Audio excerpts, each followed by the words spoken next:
என் அப்பா.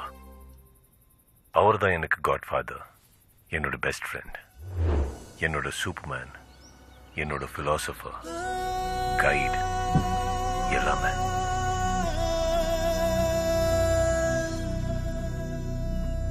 ஹாய் சத்யா. அப்பா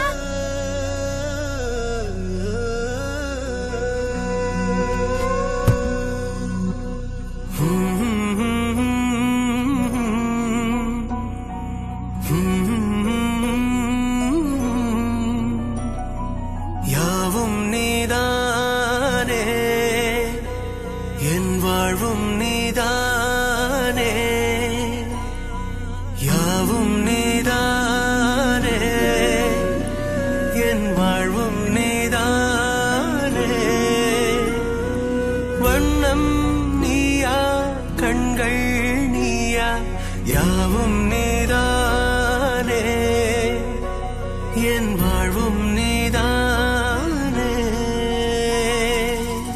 கனவின் உயிராக நீயாகினாய், நினைவின் சுவையாக நீ மாறினாய், என் நிழலோடு விளையாடும் நிழலாக வந்தாயே, யாவும் நீதானே, என் வாழ்வும் நீதானே,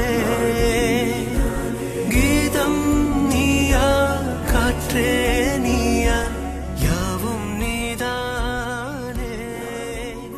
நீங்க 5 பேரும் ஸ்கூல் ஃபீஸ் கட்டல. ஃபீஸ் கட்ட நாளைக்கு லாஸ்ட் டேட். நீங்க கட்டல, நாளைக்கு ஸ்கூலுக்குள்ள சேர்க்க மாட்டோம். Teacher, don't insult me like this. My father is an efficient and busy businessman. He must have forgotten. Today morning also I told about the fees. அவர் ஏன் கட்டலன்னு நீயே கேளு. அன்னைக்கு அந்த டீச்சர் என்கிட்ட சொன்னதுக்கு அப்புறம் தான் எனக்கு தெரிஞ்சது என் அப்பா என்கிட்ட நிறைய விஷயத்தை மறைச்சிருக்காருன்னு. மறுநாள் இருந்து நான் அவரை ஃபாலோ பண்ண ஆரம்பிச்சேன். அவரோட சொந்த காருக்கு ஏன் வாடகை கொடுத்திருக்காருன்னு எனக்கு தெரியல. டெய்லி பிசினஸ் கவனிச்சுக்க அவர் ஆபீஸுக்கு தான் போறாருன்னு நான் நினைச்சேன்.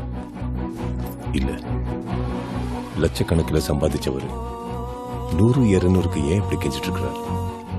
ஏசி ரூம்ல இருந்தவர் அடுப்படியிலும் அனல்லையும் ஏன் வேலை செய்யறாருன்னு எனக்கு தெரியல.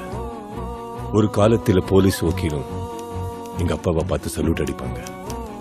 ஆனா அவங்க கிட்டயே அவர் ஏன் வேலை செஞ்சாருன்னு எனக்கு தெரியல. எனக்கு ஊட்டி ஊட்டி வளர்த்தவர் ஏன் பசி இருந்து சாப்பிடாம இப்படி உழைக்கிறாருன்னு எனக்கு தெரியல. எங்க சொந்த வீட்டு காலி பண்ண அவங்கள அடிச்சு விரட்டாம ஏன் அவங்க காலை விழுந்து கெஞ்சினாருன்னு தெரியல. இது எல்லாத்தையும் தெரிஞ்சுக்கணும்னு நான் ஒரு நாள் முடிவு பண்ணேன். எதுக்காகப்பா இந்த வேலையெல்லாம் செய்றீங்க? உங்க பிசினஸ் என்னாச்சு? என் ஃப்ரெண்ட்ஸ் என்ன பிசினஸ்ல ஏமாத்திட்டாங்கப்பா. பிசினஸோட உண்மையில தான் அக்கறை அதிகமா இருந்தது, அதான் ஏமாந்துட்டேன். ஆனா இதெல்லாம் தெரிஞ்சா நீ எங்க கஷ்டப்படுவியோன்னு நான் வித்த வீட்டுக்கு, நான் வித்த காருக்கு வாடகை கட்டிட்டு இருக்கேன். இதெல்லாம் எனக்கு தெரிஞ்சா என்னப்பா? உன்னுடைய 5 வயசுல உங்க அம்மா இறந்தப்ப நீ அழுதிய, அதை இப்பவும் என்னால மறக்க முடியாது. இப்போ நீ இழந்த என்னால தாங்க முடியாது. நீ எப்பவுமே சந்தோஷமா இருக்கணும், பெரிய ஆளாகணும். அதுக்கு தேவை பணம். நான் அடிக்கடி பாக்குற கனவுல வர்ற மாதிரி உன்னை பெரிய ஆளாக்கி பார்க்கணும்டா. அதான் என் ஆசை. என்ன கனவு? வா சொல்றவா. டெய்லி ஒரே